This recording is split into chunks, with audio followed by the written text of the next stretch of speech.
What's up, everybody? Welcome to Podcast Now Plus. I'm Alex, and in this video, I want to review Spider-Man Across the Spider-Verse. I saw it last night, and holy Jesus, is it incredible. Now, when I went into this movie, and I had tweeted this just a little bit, that really, for the most part, I've stayed away from the promotional stuff of this. I don't normally listen to too many, say, interviews with the actors and stuff, only for very specific movies, I would say I do that. But even, the trailer, I feel like the only trailers I've ever seen for this movie or any that were shown, maybe the original big one on YouTube, and then any one that would appear before an upcoming movie that I've seen. So if there was a trailer before Guardians, which I actually don't remember if there was, I would have seen it there. But for the most part, I've been pretty disconnected. And the first movie I liked a lot. I wouldn't necessarily say I loved it. I don't think I like it as much as maybe the internet. Obviously, the movie is very highly praised and all that stuff, which is totally cool, because the good news is I went in kind of with almost no expectations, because I liked the last one. If this one matched it, I kind of forgot some of the parts of the original. I really, in a sense, I didn't care all that much. My daughter actually really liked that movie. She's watched it a bunch. So we went into this one and it blew me away. It absolutely did. It was incredible from start to finish. I think there were things thrown in there just for kind of almost just for show that inflated the length. And because this is kind of part one to a part two, that obviously has something to do with it. So here's what I want to do. I want to talk about some of the highlights without spoiling. And then if I feel like we need to get into spoilers, I'll make kind of note of that, and we can talk about some of the bigger moments. So without any spoilers, again, I thought the movie was tremendous. I thought it was incredible. No, I mean, the visuals were insane. There were a couple moments where I noticed kind of I don't know, almost like frame rate issues where things happen kind of weirdly. But beyond maybe 2 times that I saw that, the movie is just insane to look at. Yes, there's Easter eggs, right? All over the place, specifically kind of in the middle portion of it. But just the visuals of the worlds, of the characters, of the movement, even some scenes that aren't really going to be all that spectacular. It's not going to be all that dynamic. They will do these kind of I liken it to Scott Pilgrim, even though Scott Pilgrim is obviously not the first movie to do it either. But these cuts, these comic cuts, basically, right, where it'll be them talking, and then it'll be a slice on the screen, and it'll be another frame or another shot of the same scene, but it'll be zoomed in to somebody's face to kind of just keep things moving. It really doesn't stop, right? Because there's always something happening, whether it's in the background, whether it's an Easter egg, whether it's the world. And then even if it's a slower scene, yes, there's a couple scenes that are more grounded and kind of talkative. And I will say those scenes actually really impressed me as well. I think the acting in this thing is insanely good. I actually was almost surprised because, again, I don't remember a lot of the dialogue of the first one, but there's some very emotional moments and very sincere, heartfelt kind of moments in this movie. The acting in this is incredible. The music is absolutely incredible. I mean, it really is better than you think it is. It really is. I thought this movie would be good. I thought this movie would kind of be fun. And it had darker moments than I thought. It had some pretty funny moments. It had a lot of heart. A lot of heart. This movie is kind of emotional and, again, kind of grounded. Amazing to just look at. But they nailed, I'd say, every single facet of the movie. It's hard. It's hard to, I guess, go into more details without getting into maybe some of the Easter eggs or the spoilers. So let's just say I really enjoyed it. I'll say without spoiling it, and then we will spoil it in a second. The ending of the movie makes you mad. It made my wife very mad, actually, for a good reason, a very good reason. So we'll leave it there. I'd obviously go see this film if you were on the fence. I think it's well worth it, but I don't think you come to me, to decide if Alex liked it, then you'll go see the movie. Let's talk about some spoilers, and maybe, let's just go into the ending. So I normally don't check my phone during a movie. I think I've seen maybe 7 movies this year. Maybe I checked my phone during one of them. But for the most part, I'm there.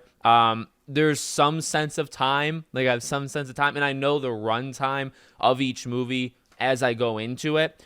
But as it was going, I was thinking, oh, well, it must not be we must not be at the 2-hour mark yet, because you have this massive chase with Miles and all the spider people, right? And that is in terms of, again, cinematography and the art and just the amount of things that are going on and the Easter eggs. And you have Prowler from Tom Holland's universe, and you see Andrew Garfield, and you see the Uncle Ben and Peter thing in the left when they're showing kind of a couple of screens. Like, there's all of these really just incredible Easter eggs. They're also explaining, right? It's very plot-centric. They're trying to talk about canon events. They're talking about anomalies, all this stuff. So they're trying to, it's exposition. They're giving it to you. Then you have this chase, and it's like, wow, is this like only the middle of the movie? Because it feels like this movie is long, which means we're kind of getting to the end of it. But like, you haven't fought Spot yet, and going after his dad, and like what's gonna happen, and then you end with Prowler and Miles from another universe, and it's like, still in that moment I thought, oh well, maybe they'll rush the ending, because in that, like, I literally forgot, I'll just say that I literally forgot that there was going to be a part 2, in the sense that this movie would probably set that up. At some point, maybe I prepared myself for that, and that completely went out, because I knew there was another one. I think I knew that it was part 1 and part 2, so I should have predicted a massive cliffhanger. And look, I just saw Fast 10 a few weeks ago. I'm used to movies saying, hey, you got to trust us. You got to trust that we're going to leave you in an incredibly, almost odd spot, and it's going to almost infuriate you that we're leaving it here, but you got to wait for the next one. In some ways, I don't like that, because I think a movie should be, you know what I mean? But I think this movie does stand up no matter what happens to the, right? Because for a TV show or a movie, you can get in trouble where if an entire thing is just to set up the next thing, and the next thing isn't as good, well then, does that hurt the first one? I think almost like Avengers, see, like Infinity War, I think is much better, especially aged better than Endgame. I don't think Endgame, and not that it's a bad movie, but I don't think it hurt Infinity War as generally the setup. And why is that? Well, it was a setup to the end, right, for Endgame, but it also stands alone as just an incredible film that's got all these kind of signature moments. Same thing here.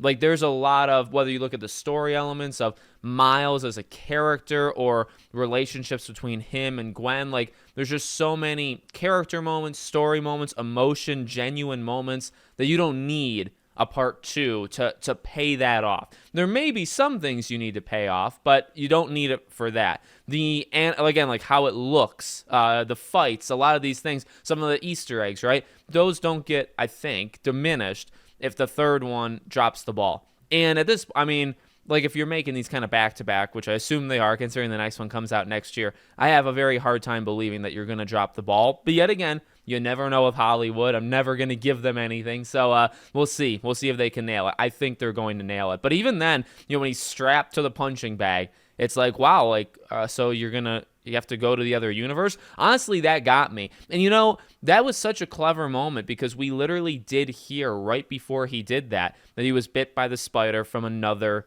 universe. So when he gets his eyes scanned and it sends him to like Earth 42 or whatever, in that moment, I literally didn't think about it. And when he was talking to his mom, literally didn't think about it one time. I truly was caught off guard when him and Gwen had the spider sense to sense, oh, this is, something's off. We're not, it's not the right universe. I was like, but the thing that's so special about that is we should have seen that coming. Maybe some people did see that in the moment and it wasn't really a surprise at all. Now, the Prowler thing turning into then Miles, that I easily, as soon as I knew that we were in a different universe, I knew that was going to happen. So that one didn't catch me off guard literally at all. The Spot thing, like, I had seen people speculating on Twitter that was going to be like the thing of the movie. So I guess I always kind of knew. And I think he's an incredible villain, scary, funny, towards the beginning, very like unique, right? I loved it. I loved it so much. I think, a lot of those Easter eggs and a lot of that middle portion of explaining a canon event and explaining all this stuff, and then obviously you find out that Miles is an anomaly and really shouldn't exist. It was so cool, okay? And I think it'll stand the test of time because of the animations, and there is some pretty cool character moments, right, where Miles just feels betrayed by Peter and Gwen, all this stuff. It is, I think, a lot for show, though. I think it's a lot for show mixed with, well, we need to explain some things. We need to get some exposition out there. So how are we going to do that? Well, we can make it look really cool. We can have this insane chase scene. Looking back, will that scene be fully necessary? Probably not. Like I would say, and I mean, I say that I guess with love. I say that loving that 30, 40-minute portion of the movie. Do we really need that? Probably not. Now, with that, and I only say that because it's like, could we just get all the movie into one so I don't have to wait? It's a selfish reason, right? So I don't have to wait for the third one. But, if you take that aside, even like the beginning, I think, it's a while until you see Miles. And it's like, oh, okay, you doing like a Gwen movie? Because like, aren't we supposed to get one of those anyway? So you had that, but it's like, no, she's an incredibly good character. And also that's important for her as a character that comes back right with her dad. Like you kind of needed that. So although it takes a while to get to Miles, you needed that beginning. I don't know if you needed it, I guess, right there, but it's the way that is. And I think the movie, as it is incredibly good. I see people saying whether it's the greatest Spider-Man movie or the greatest film of all time, greatest comic movie film of all time, whatever labels they put on it. I thought it was incredible. I thought it was one of the best movies of this year. I enjoyed it like thoroughly. I want to watch it again. I'm very excited for the next one. That's all it did it. You know what I mean? I don't know if I'm going to say this is a top 5 film of my entire life. This changed my life. I think people are also very quick to judge something, and I am too. Like for Scream, I've done that, right? Pirates of the Caribbean, I'm sure I've done that. In all reality, you got to let something sit with you for a while. It really is insanely good. As you know, I don't give number scores, but like this is a very easy recommendation. Very easy. Go see this film. Probably go see it more than once. So let me know what you guys think in the comments. Make sure you guys are subscribed, bell icon turned on, and I hope to see you all on the next one.